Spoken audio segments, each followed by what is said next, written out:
Welcome to the Simpleton Podcast. Hey, before we start our podcast today, we have talked about an award we received. Simpleton Podcast was officially voted the most popular podcast in heaven. Woo! Woo! Yes, the community of the saints have endorsed us. Well, you know that too. I don't want to There's a lot of eschatological words for what we are. Yeah. It's kind of catching me off guard a little bit, but. Okay, well, just take the honorifics. Thank you.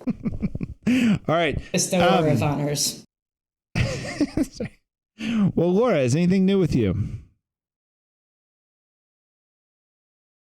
No. All right. Well, then back to the script. All right. All right. On this podcast, we're going to talk about a couple current events in the church that the church made headlines. But the main issue is talking about the corruption of urges and what it really means to start thinking about living a recollected life. This is material from our manual, from almost the very beginning of the manual. This is the way we're starting missionaries out to say, hey, what are you going to try to do this year? What does it mean to live a recollected life? And I think like the first question that should come up is kind of a question that I remember thinking about like in high school when the question almost seemed funny. But it had to do with like, once you kind of see the claims of Christianity, it's like, can you be happy outside of like being Christian or in union with God, you know? And that's just an obvious thesis. It's like, if you were made for God, if you were meant for God, if these are the rules of life, right? Could you be happy outside of that? Right. Mm-hmm. It would seem probably not. Right. I remember mentioning that to some of my high school friends, and we were just talking about it just as like a theory. It was a theory that's like, it has like this like almost insulting edge to it. Like, it's like, oh, you're not Christian. So if I promote this theory, this hypothesis, it's like I'm insulting you. It's like you have zero chance of ever being happy. Yeah. But I think to the credit of my friends, they didn't get insulted. They just thought, man, that's a crazy claim. Mm-hmm. You know, but is it really crazy? I think that's what the interesting idea is. And so it's at one level, like, could a homosexual person be happy if they were rejecting this and openly living that lifestyle? Or anyone who's not Christian, can they be happy? You know, is there happiness outside of this, outside of God? Right.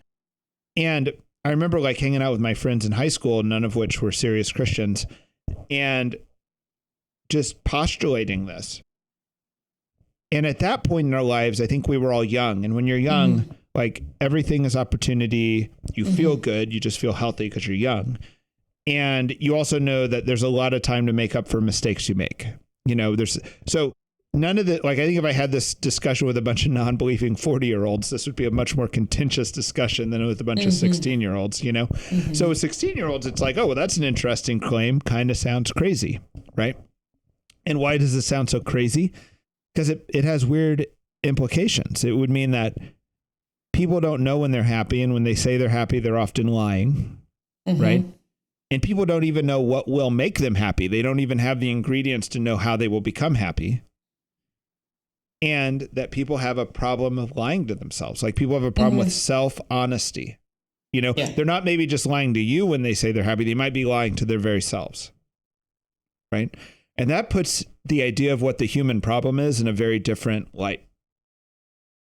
Yeah, I think a thing that people would counter this idea with is like, well, I know lots of unhappy Christians, right? And so I think it's like the idea in the manual is like, you kind of have to like make the right conditions for a recollected life, you know, and you have to, like, the church prescribes asceticism.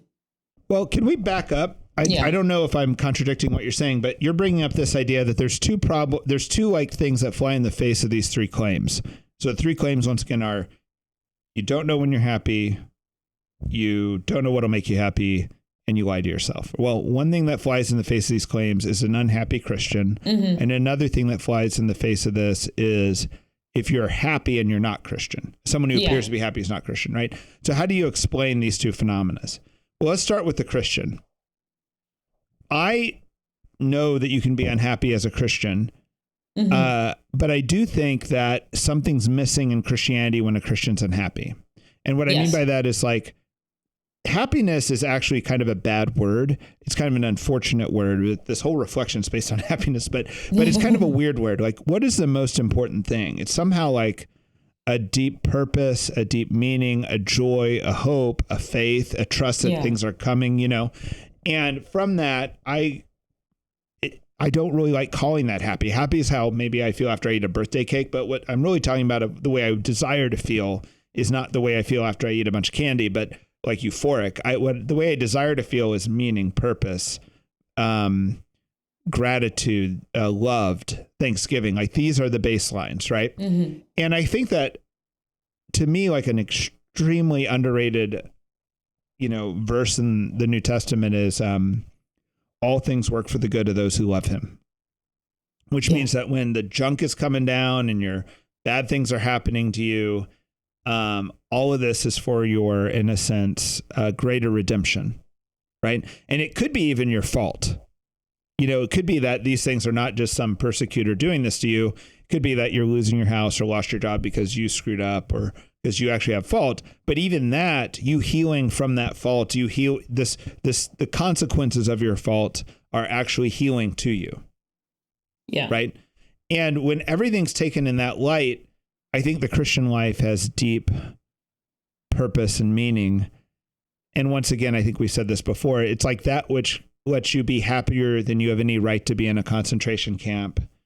And that which kind of keeps you grounded when everything goes your way is this Christianity, this happiness or this fulfillment of God. Yeah. Right.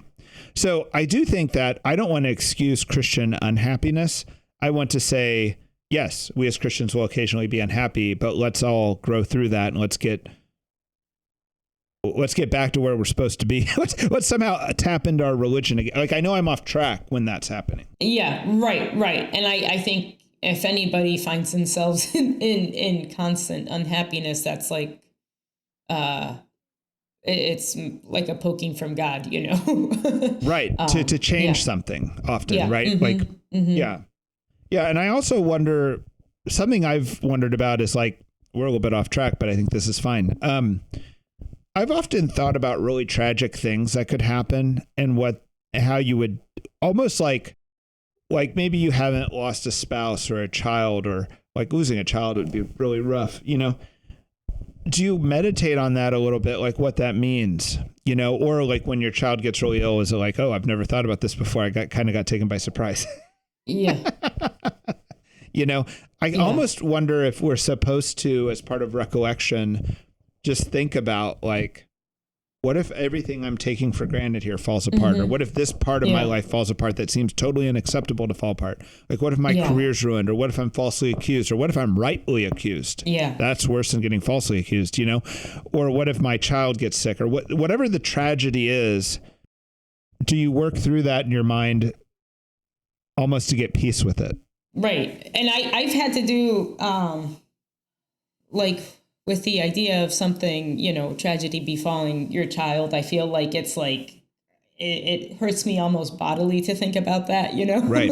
and I think you're right that you do have to think about it happening, feel like I would have this kind of thought pop into my head over and over and over, and I would get anxious about it and try to avoid it until finally it was like, we believe in the next life, which is like the obvious answer, but it was like such a like bodily sort of push away.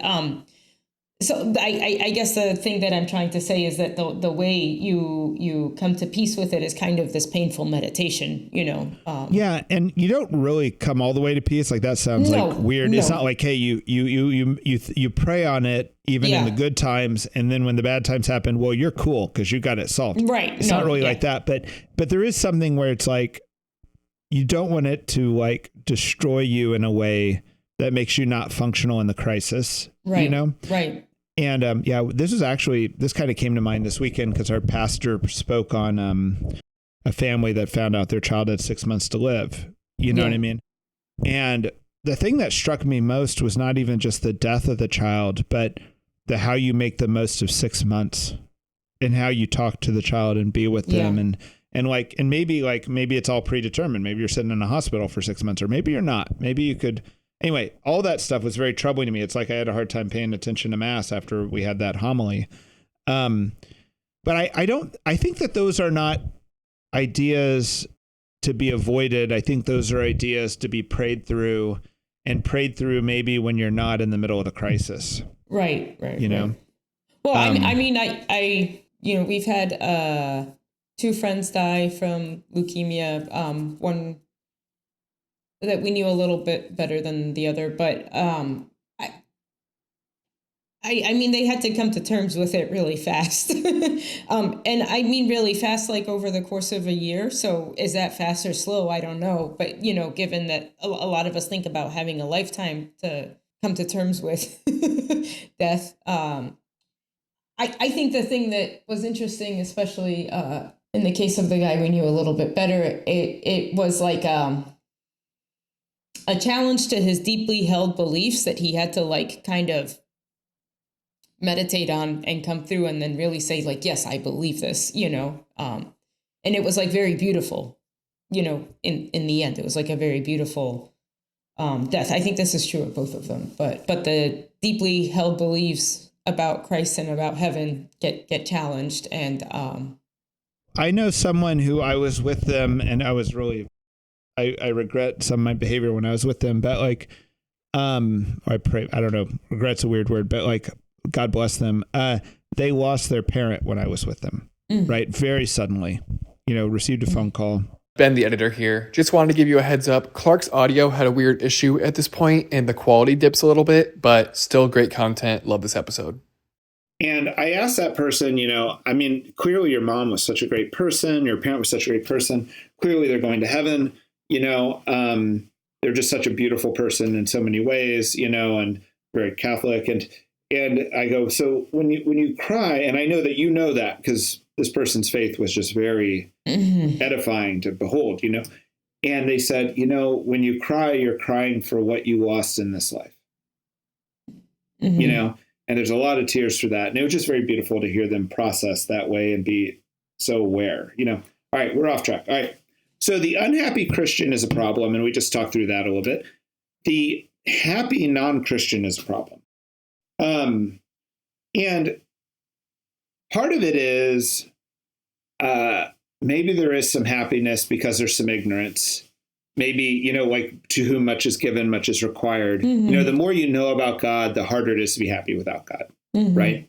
But if you're like from a different nation and a different culture and a different religion, there might be a lot of purpose and meaning and love available to you and feeling close to God, even if it's not through what we think of as the church and all the Orthodox beliefs, right? So that seems plausible, but there is a lot of lying about happiness. You see it with people just like everything from like the Facebook culture, Instagram, even before any of those things existed, there's a lot of lying about happiness, a lot of putting on of airs, a lot of, hey, what you do on Friday night? Oh, we had a great time. We did this. And you're sitting next to the person who you were with Friday night and you're like, no, it kind of sucked. We were complaining all night. What's going on here? I think just factually, we know that people do lie about happiness, and they do even lie to themselves sometimes. Right. So if you think this is an issue, like if you're kind of like buying into this idea of like, maybe we don't know when we're happy, maybe we don't know how to cause our happiness, and maybe we lie to ourselves, then there's like a problem for you and a problem for everyone else, right? The problem for you is, how do you quit lying to yourself? And how do you discover at not a superficial level the way towards that happiness? And then very secondarily, because that first question is the question, but very secondarily, how would you help someone else do that? Is it by giving them a recipe? Is it by giving them an enlightenment? Is it by showing them some artistic way of being and living? Like what is the way that you show someone else to get out of the lying and towards a true happiness, And all of this is about self-knowledge, Yeah. Self-knowledge is so funny because kind of like the same question we just talked about, like, can you be happy without God? it's almost insulting to imply that anyone does not have self-knowledge. Right? There's a quote from Pope Benedict that I love, and I don't know exactly, but the idea is it's easier to get to the moon than to man's heart, saying it's like self-knowledge is actually very difficult to acquire. Like, it's easier to get to the moon than to your own heart. Yeah. Often, right. Right. Yeah. Yes, I think, I'm sorry. That is what he means. But yes. Oh, okay, good. All right. Like any man, your friend, whoever. Yeah. But you see it all the time. Like, I've kind of believe, and I could be wrong in this, I'm not too stuck on this, but like, I believe that, grown-ups are like grown-up toddlers. Yeah. Like if you don't eat well or sleep well, or you need a ba, you start crying and you start misbehaving like a cranky baby. Yeah. Right. And with toddlers, it's obvious because you're like looking at them, you're like, you skipped your nap, you're melting down, go take a nap. Right. Yeah. But like with I think grown-ups sometimes have these funny phrases that are like, I'm the type of person that, and it's like, as soon as someone says I'm like, go ahead and tell me the type of person you're not. Like I'm always like, oh, like anytime anyone says that, I'm already like suspicious. Like, why do you have to tell me you're this type of person? I had something recently where the person told me that it was God's will that they do something like 3 times. And by the 3rd time, I'm like, I'm almost certain it's not God's will that you do this. Yeah, and I don't even know what this is. I don't even know the factors, but the fact that you keep repeating it's God's will makes me think you're off track, Yeah, yeah. The self-knowledge thing's interesting. Like, it could be like just physiological, like this, like eating, sleeping and stuff like this, right? But that this idea is rare, that like the journey of a Christian, the journey of a monk is to like start working on this, to know your soul better, to know your heart better, to know what is corrupt within you, right? It's always interesting when someone comes to Simple House, like we've been doing these general outreaches. We just went door to door for Advent in a public housing neighborhood. And if someone comes to me and they says, hey, Clark, it doesn't feel, it's not my thing to go door to door in a public housing neighborhood. It doesn't feel natural. I'm like, yeah. It's weird. Yeah. It's not natural. It's not like the most easy thing to do to go door to door in a public housing neighborhood. You have to push yourself outside your comfort zone. If you say, hey, I'm not comfortable doing it, I'd be like, yeah, nobody here is comfortable doing it. Right. But but then as soon as you meet the person at the door and you have this like prayer or this amazing experience, now you're very comfortable, So it's like somehow this like idea of like this like comfortability discernment is not a true discernment. I'm the type of person that doesn't go door to door. Yeah. Who is the type of person that likes going door to door? I take a lot of flack because I hate it when people call themselves introverts or extroverts. And when anyone talks about I know there's probably tons of listeners who love either Myers-Briggs or loves that what's the one where you're like melancholic or phlegmatic or whatever. Temperaments. Yeah. I hate that stuff. Because I'm actually like a little bit allergic to them as well, but have been finding the temperaments very useful for my 2 particular children that I don't understand. Can I say though that I think they're half true or kind of true, and at the same time I hate them. Yeah. I hate them because they feel like cheap self-knowledge.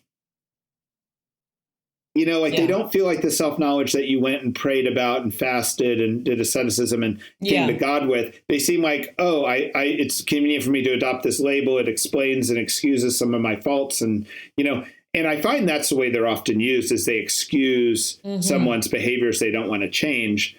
And I know they don't have to be used that way, but that does seem to be fairly normal. It has happened so frequently. Like if you're introverted, then you're just not doing these social things you should be doing because you're introverted, or you're extroverted, so you're not going to pray alone, which you should be doing. It's just like, anyway.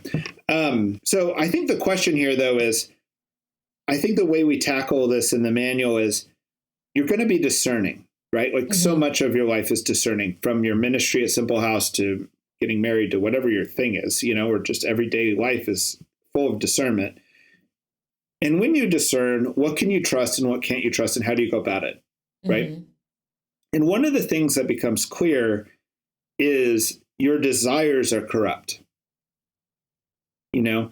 And not just your desires, like your surface level desires or what you find attractive or unattractive, but really deep down, like the deepest level of passion and desire is corrupt. And I would call this like the urges, you know, and probably the three basic urges are sleeping, eating, and sexing, you know, and that the fall has gone so deep in you that these basic things get corrupt. And you see it all the time. People like are lazy or oversleep or don't sleep enough, or people overeat or don't eat enough, or people who oversex or don't sex enough. You know, like, you know, prudery is as big a problem as like, I don't know if I probably wouldn't agree it's as big a problem, but it's definitely a real problem. It's a real problem. So is the opposite of that. Like, and like meditating on this idea that like even these most basic, like really base primal desires, these urges are corrupt from the fall. And then it's like, well, what do you do about it?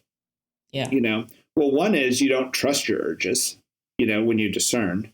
Another is you have to be able to transcend an urge. And that's what free will really is. Right. And Pope John Paul II talked about free will in a way that made me like stop as soon as I heard him say this. He talked about increasing your free will. That free will is not just something that humans have, that free will is almost like a resource you have that you can cultivate, you know? Yes.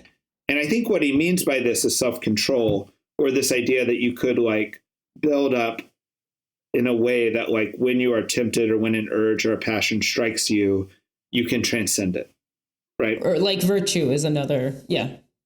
It's a virtue. Yeah. Like you practice the virtues. Yeah. In order, in a sense, to fortify your free will and to give advantages to your free will. Right. But let's talk about this in another way. So not only do you have to like increase this like self-control you have, but that will never work ultimately. Right. It'll never work partly because you're going to need God, but it's also not going to work because if you don't work on the urge itself, you've got a losing strategy. You know, like someone who's very, like I've met people who have incredibly high self-will, right? Like they have great conscious control over what they're doing, right? Yeah. And they can just decide to not eat or decide not to sin, and they just don't sin and don't eat, right? Yeah. And that gets dangerous. Yes. Because those people have the power to repress an urge very easily. And repression is a short-term strategy, not a long-term strategy, right? Ultimately, the urge is going to kick your rear end, you know? And I think part of this idea is that we'll overly I'm sorry if I'm wandering all around concepts, but our conscious mind is often what we're self-identified with as ourself. But your self is not just your conscious mind. It's also your subconscious, it's also your body, it's also your urges, it's also your passion. Those are you too, right? And so you being a good person is not just you not acting out on your passion. It's part of you educating and correcting your passions, right? And that is hard work, you know, and part of this, like living a recollected life. Yeah. And I think like, it's like with food and sex and everything, it's like you do the hard work of getting those passions in order, and then God can kind of give them back as like a very beautiful gift, you know, like when you work hard to put this amazing feast together for the celebration or whatever, the feast is like amazing compared to like if you've just been eating all day, you know, right. And then you get this big meal in front of you, and it's a totally different thing. When you've healed your urge to eat, you actually will enjoy food more than when you're just like out of control. Right. And I think like you see like when a person is like the opposite of the out of control is like sometimes when you sit with someone that's like very careful about their diet and they can't, you know, enjoy the beautiful feast. They're very much under conscious control. Like Right. And I wanted to say this earlier to something you said. It's like the idea of all of it is not like the end is not the control, right? The end is like giving your heart to God and letting. Well, what you just said was better than what I was going to say. You said the end is giving your heart to God, and I love that. I was going to say, though, that the end is like the perfection, right? Yeah. And what I mean by the perfection is it's not just the perfection of control. It's actually the perfection of the urge and of the passion, right? And that will never get to be perfection in this life in a sense, but you can get way better and heal a lot. And it's like this. It's like the Desert Fathers would think about it this way, right? Like if you're being attacked by a passion, like a sexual urge, right? Or you're an alcoholic and you're walking by the bar or something like this. Something is sucking you into the bar, at that moment, self-control and repression are the right strategies. Yeah. Right? Your goal is to not give in to that passion right now and to have the free will not to, right? Yeah. But if that becomes your whole strategy, you're screwed. What you really should do is in the moment when the passions not attack you, this is what AA does, you then start taking apart what's going on with you. Yeah. Why did I want to do that thing that wasn't good for me or wasn't right or wasn't moral, right? Yeah. What's going on there? And you don't do that necessarily in the moment of the heated temptation when you're not thinking straight or intoxicated by the passion. You do that later in prayer, in silence, in asceticism, right? Mm-hmm. And it's through that repeatedly that you're starting to re-educate your passions and reorder your urges. And understand yourself, gain self-knowledge. Right. And all of this is like a tremendous amount of work. But ultimately, like I've said this before, but just to always say the ultimate goal is you're essentially cohabitating with the Holy Spirit. Yeah. And even if you somehow did live this like perfect monastic life where you maximize your self-control, which I think you need God to do, but say you just did it naturally. And then you also like reorder your urges and passions to the max, right? Even if you get to that state, you need a priest, right? And a priest is celibate. Mm-hmm. He's living a life beyond his urges. Yeah. He's like, when people say celibacy is not natural, it's like, you're correct. Yeah. It is supernatural or it is nothing, right? If you completely perfect your natural urge, you'll end up just getting married because that's a healthy expression of it. Well, it's supernatural or it might be kind of ugly, but yeah. Yeah. So if it's just a conscious control repression thing, then it's not it won't last for one, but two, it is kind of ugly. I don't know how many people would agree with this totally, but this has always struck me as very true, is when you're around like an active alcoholic or someone who hasn't dealt with it or someone who's white knuckling it, maybe they're sober, but they haven't like dealt with their issues. You're around like a very immature person who's hard to have an adult conversation with, right? All you can do is kind of hint and try to help them get to better self-knowledge, get to better self-control or whatever, or get to God. But like it's a very immature person, way below average. But when you meet someone who's been through like the 12 steps and has really become at peace with it, it always strikes me you're dealing with someone way above average as a person, because they've worked through such a like horrible issue at such an urge level that like, it's just amazing. Yeah. And by the way, all of this, I think that we're saying has a lot to do with just the story of Genesis. And the idea that Adam and Eve, after they first sin, think that the right thing to do is play hide and seek with God is just so interesting. It's like, it just like tells you about how much self-deception the human person has.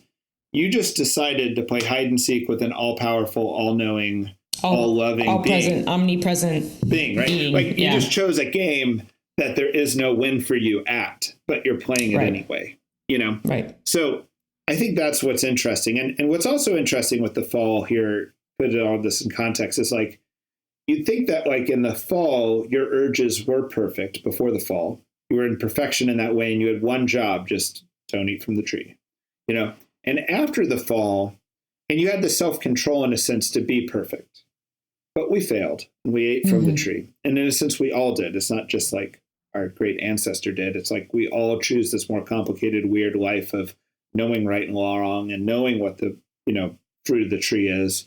But we are facing a problem that we're completely inadequate to deal with, right? And the first step to start getting yourself ready to deal with this problem are the very classic prescriptions of the church. I think they're called the precepts even, that are like, you have to fast, you have to try to purify yourself, you need some silence, And that's what the next step of the Simple House Manual is. It's like when you start realizing this problem that you have of lying to yourself and not knowing your own happiness, your first step to get through it is essentially ascetical. You know, I like this because there's like, it's like, there's just like a physical, tangible thing you can do to get there. And I think when, you know, talk about like the deepest urges and stuff, I think, like earlier in my life when I was, you know, discerning my vocation, I don't know if this is something I twisted up in my mind or something weird that someone said to me, but it was like, God wants to give you like your deepest desires, like your true, real. And so then it's like this project of like, what are my deepest desires? What are my deepest desires? And it's like that they're unknowable. Like, who knows, you know, what the heck they are. Like sometimes it would be like a total mystery, like I would feel, or sometimes I would land on like, oh yeah, XYZ is my deepest desire, you know, and both were like, so the way to like, that we're given to like purify ourselves, you know, and our desires is not to figure out what they are. This like kind of difficult to know thing, but you know, to fast, to abstain, to sit in silence with God. And I think it takes a little bit of this like kind of black box, like this unknowable thing away from it. Yeah. You know and what I mean? Deepest desire is such a weird, I've used that term too, but it, you know, my deepest desires probably are my animalistic urges. Well, right. What does it even mean? You know? Yeah. What's it even mean? Yeah. Is your deepest desire like, right, below or above your animal urge desires? And by the way, all of this is evangelization and mission work. And what I mean by that is like you working through any issue you have and perfecting any urge or passion or confronting any perversion, because a perversion is your urge being perverted, right? You helping yourself work through any of that is your evangelical edge. You know, that is the message that you're bringing to help humanity, is the work you did with God on something like that. Yeah. Right. And I don't even know how we would train missionaries if we weren't inviting them to do this first and do this like monastic work throughout their year at Simple House, because I don't know how we're going to be a missionary if you're not doing that. Yeah. You know? Right. All right. Our goal today was to like outline a problem. You know, do you know when you're happy? Do you know how to be happy? Do you lie to yourself?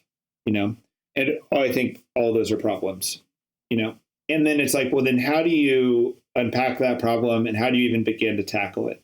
And we need to talk about that more in like talking about asceticism and rebuilding back up and trying to make yourself open for the good news that is Jesus Christ to transform everything. But I also think there's another question that you just brought up. What about how do people exist and even operate with all this self-deception and lies? Right? And I think there's two major ways. Well, so it's dissipation and drunkenness, right? And and Scripture warns us over and over to be sober and vigilant, and other variations of those two statements, right? So let's blow up those statements for a second. Yeah. So dissipation is distraction, and if you live a life of complete distraction, that is one way to deal with all the lies and the unhappiness. Right?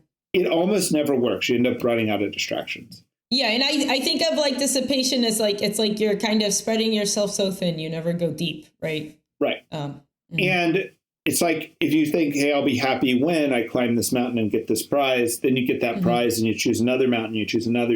And after a while, you quit lying to yourself that you're actually going to be happy when you achieve this prize, right? I'll be happy when I make my first million or 10 million or 100 million. At that point, you're just like, no, this isn't working, you know? Yeah. Or I'll be happy when I get like the recognition of my peers. I think we get dissipated, a lot of us, in kind of stupider ways than climbing a mountain. Okay, actually, I'm being dumb. I'm actually talking a little bit about intoxication, but distraction is not inherently evil. Dissipation is, but distraction's not. The thing. So distraction is what is like is something that actually you're going to need in life, right? Like when we go on silent retreat at Simple House, I tell people to bring something that doesn't tempt them, that's kind of fun. Because like after hours and hours of reading scripture and going for a walk and praying and doing all the liturgies, you actually are going to need to read, something else or do something. Right. And there's a great story of the Desert Fathers with this, where one of the Desert Fathers is out in the middle of the desert wilderness, and a bird lands on his hand, and he's very pleased with this, and he's petting this bird, and a hunter walks by, and the hunter says, "Are you even a real monk, or do you sit out here and play all the time?" He has him pull his bow, and he's like, "Do it again, do it again, do it again," and then the hunter is like, "I can't do this because my bow will lose the tension or whatever, and become useless." Right. So, and then the Desert Father is same is true with a monk, is that if we're always, pushing hard, we will not get there. Right. And so there is this role, this healthy role of the distraction in your life. Mm-hmm. It's just not healthy when the distraction becomes the strategy to escape God. Right. Yeah. Now, the other thing we talked about was drunkenness, which I would prefer to call intoxication, because I don't think it's actually about alcohol. It's about anything that absorbs you as the point of life. And it could be lust, it could be alcohol, it could be power and greed, it could be any of these things. Yeah, I mean, people say drunk on power or drunk on love, Exactly. Yeah. Right. And it's something that you've ordered your life towards that's not God. Right. Yeah. I think it's it's kind of interesting because dissipation is kind of spreading out, and the intoxication is sort of obsessing or focusing very intensely. I think there are things that could be both, you could be reading the news as a distraction all the time, and a particular news item could get you super stressed out, and sort of change your behavior, the way you act, the way you see the world. And I think that's kind of intoxication, Yeah. Yeah. The way I see immersed in my life is, I've never done this, but I could totally get into online gaming and try to become the greatest warlock in some MMO game. Uh-huh. You know what I mean? And it would both be my purpose in life and a complete distraction, Yeah. But this is where I kind of was talking about with the climbing the mountain, is that this only works so long. Yeah. And I've seen people who try to say something wise, and what they try to say is the only satisfaction or happiness they've ever had in life is the climbing, not the arriving. Oh yeah, people say that kind of. It's not the destination, but the journey. I know, and what they're kind of admitting is the journey went nowhere. Yeah. You can quote the Simpleton Podcast. Just say, well, what you're saying is that it was a goal to begin with. All right, I hate saying 4-letter words. Please erase that bit. Beep that out. Just say beep goal. All right. Yeah. Oh, there's a good song lyric that I like, and it's Kick Drum Heart. This woman makes this man's heart beat like a kick drum, but he says, "It's not the chase that I love, it's me following you." And it's yes, there's a thing. There's something to be gained, right? You're going somewhere. Yeah. Yeah. Yeah, because otherwise it's romance has once its you own... acquire the girl, then time to move on, right? Yeah. Right. Actually acquiring, getting married or being with that person should be the great state, not just the romance to get there. Right. Yeah. Yeah. Okay, great. All right. So that's where we're trying to go with this. And then we'll talk about kind of what we tell missionaries to do once you kind of accept the challenge that you have this problem. All right. 2 current events that upset Catholics recently. 2 things came out of the Vatican. All right. Let's talk it through. Go ahead. Newscaster Laura. Few weeks old, but interesting still. Okay, there was a document that came out of the Vatican saying that in some circumstances it could be permissible to allow either transgender or homosexual people to either be godparents or get baptized. And some people have been scandalized by this. And it's interesting because you stated that in the affirmative, it's there could be a good time to do this. And really, I think what they're really saying is we can't rule out that it's never a good thing. Yeah. Yeah. And so that's interesting, and yeah.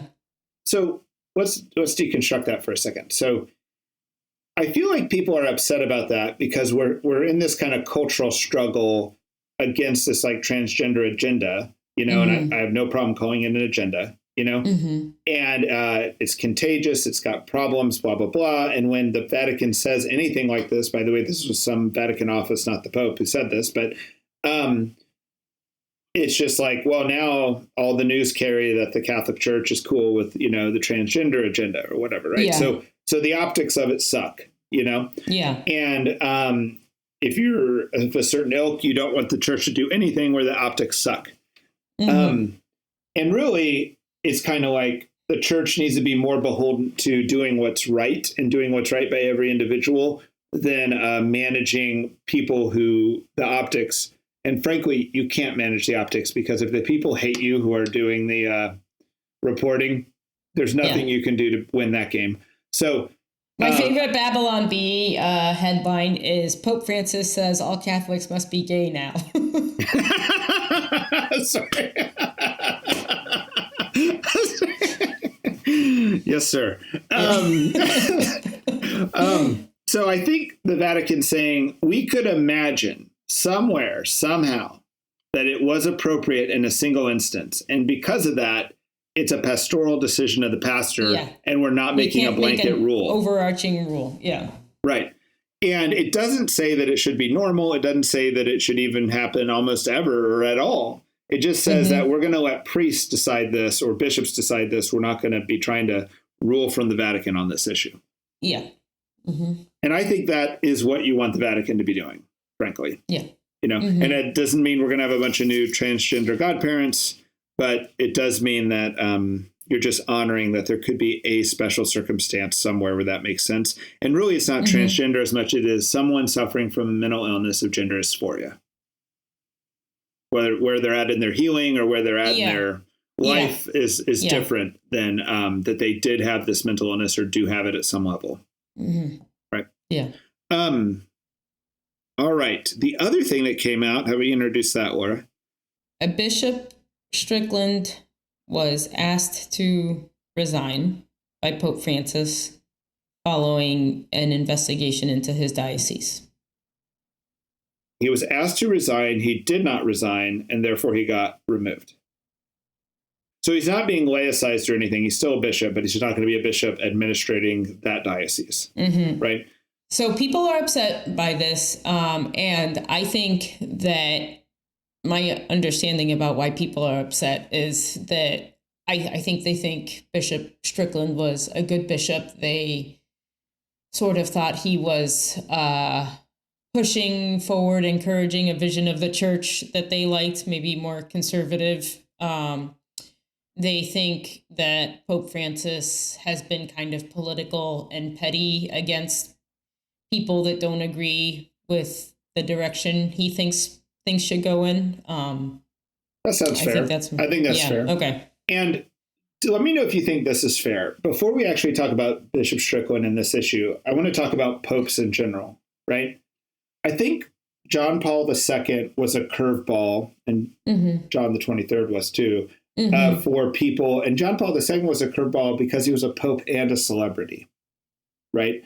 Like there was a great desire that many popes have just been men who like functioned in an office, and they were the same way a president, you want them to be presidential. You don't want your pope to be anything but presidential. He's not trying to be. And I used to joke that John Paul, he named himself after two of the Beatles. Because he's basically the Beatles as he was Pope, getting ready to be a celebrity. He was as big a celebrity as the Beatles. So, and then we had, so he was kind of a break from the past.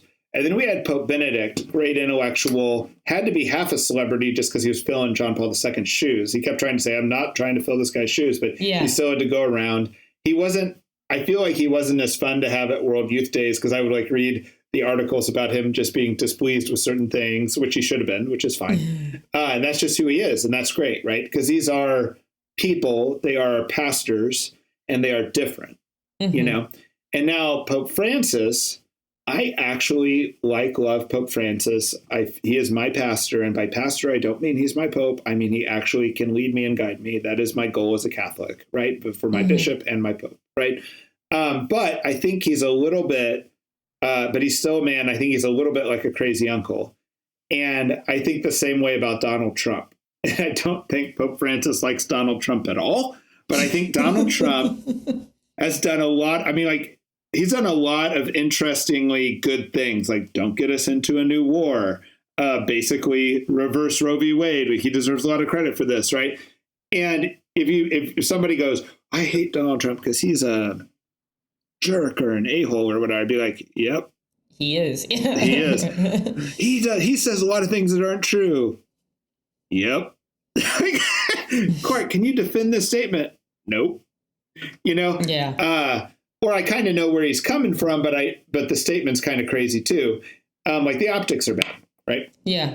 And maybe he's not a nice person. I don't know. But I don't need him to be. I'm just kind of like, well, I mean, I'm not convinced that Obama, Biden, George Bush II or whatever were great either, you know? Yeah. This guy's just way more non-presidential, way more crazy. He's my crazy uncle who happened to be president one time. He doesn't need to be my crazy uncle, but Pope Francis does kind of need to be my uncle in a sense because he is my pastor, you know? So like, yeah, these are just different styles, you know? And people might hate me saying that, but like, he speaks way more off the cuff. He speaks like he's on Twitter. Yeah. And it's not a threat to the existential essence of the church. Unlike Donald Trump, I do believe the Holy Spirit's involved with the Pope, both in choosing and guiding, you know, and that doesn't mean they don't make a lot of mistakes. But I think the mistake that conservatives are making is they're somehow not stepping back and seeing that the greatest heresy and the greatest schism of the modern church is over this Latin Mass stuff. And it's both a schism and a heresy, and it's abiding. It's been abiding for, you know, it's probably got a 75th anniversary here pretty soon. And it is also a heresy. Like what's becoming more and more clear is people who schism with the church over the liturgy have a different magisterium. Mm-hmm. They're making their own magisterium. They're saying what's important, what's not important, and what's almost like infallible and not infallible. And they're not being obedient to the magisterium, right? And if this is true, if this is the greatest threat of schism and heresy in our church, then you'd expect some pretty hardline things to come down out of the Vatican, you know? And that's where like a removal of a bishop who just is almost denying the Pope's pastoring repeatedly. Well, okay, yeah, you don't want him administering a diocese. That makes sense to me, you know? Yeah. You don't want him building up this schism. I feel like some people in this kind of conservative, I don't believe anyone should be playing politics within our church. Like, I'm okay with more reverence. I've always wanted more orthodoxy.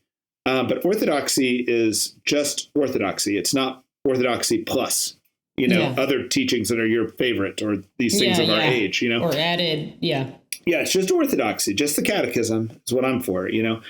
But like if you've got people who have orthodoxy plus their own magisterium and are schisming, they're not collaborators in your political movement. They are a threat to the church, you know, and we don't need to hate them or anything, but you can't act like it's not a big deal. I mean, I think what you're saying is right. I think people would say, like you're saying, don't play politics. And some people would say like, well, Pope Francis is playing politics. Well, he's pastoring. He's actually in charge. I am not. Yeah. I am a parishioner. And I can work for more reverence and more this like that, but I don't need to like manage upward. Yeah. You know, I feel like I'm participating in the church that Jesus Christ founded, you know, and that church is eternal and timeless, and it is evolving, you know, particularly us Western Catholics believe this, you know, and I'm trying to be obedient to it in my age, at my time, you know, and I could like promote a reverence group or promote a more fellowship oriented thing or promote a little bit more understanding here or there. But once I start acting like it's the Republicans and the Democrats going at it, I'm in a bad situation. Okay, well, I guess to summarize this, it would be the first issue we talked about, which, a conservative Catholic might be upset with, is just like, well, sorry, it doesn't look good in the cultural war, but the church from the Vatican should not make blanket statements if there's an exception. And then the second issue with removal of Strickland, that is a pastoral decision by the Pope. I do think he's dealing with a grave problem that Bishop Strickland is antagonizing him about. Like, I think this schism and heresy is a grave problem. I think people are underestimating that it's a grave problem because it kind of points their direction, in the culture war or something, or it points their direction of how they're sure they want the church to go. But I think that in and of itself is a dangerous idea. But, I don't know if it'll be right or wrong. At the day of judgment, we'll find out I assume we'll find out what all the sins are and what all the pastoral decisions were right or wrong. But you're going to, I just think of, I guess when people are just disgusted with the Pope, it's like, well, he's just kind of a different type of guy. And I don't know, he's still our Pope and pastor. And I think we need to have feelings for him other than just we judged him and found him wanting. Yeah. Like your crazy uncle. He could be obnoxious. He could say some things at the dinner table you don't want him to say, but you need to still want him at the dinner table and you need to still love him as family at some level. Yeah. Ryan knows a priest that works in a diocese down south, and the parishioners at this one particular parish kept driving out the priest because the priest had all these problems, and it was like life was kind of impossible for the priest. And the priest would kind of break under all this pressure and leave. And the third time around, the diocese just closed the parish and said, you guys don't deserve another priest. You've ruined three the priests. Problem is you, it's not the priest.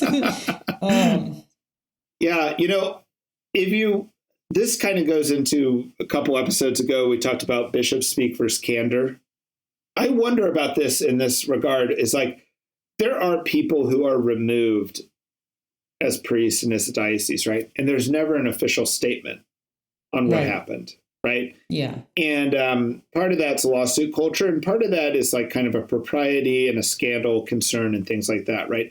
Mm-hmm. And I know for a fact that there's many cases of people who got removed and things where the real reasons are not the reasons we're saying. Yeah.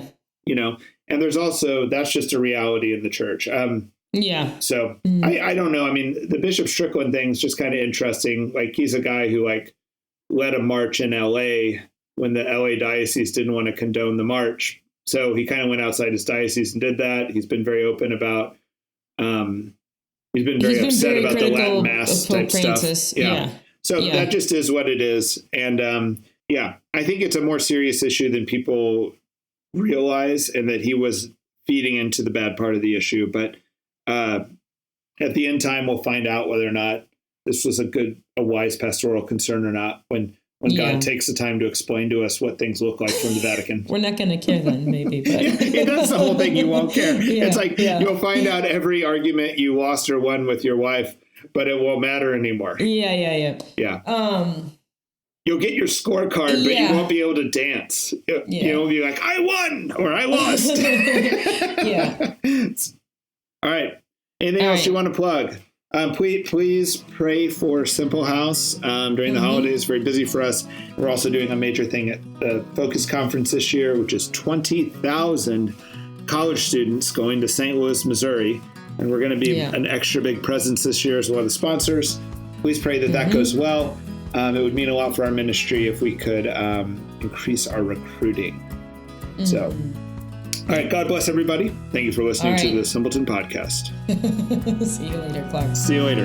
Peace. Bye.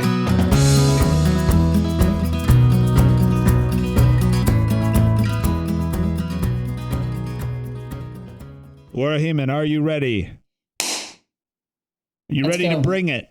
You ready to bring it? Get a smile on your face. Frowns are for losers. Our church and our country are run by weird uncles. Let's do it. Joe Biden is the weirdest uncle. Oh, man. Yeah, you're right. He's drunk uncle on Thanksgiving. Yeah.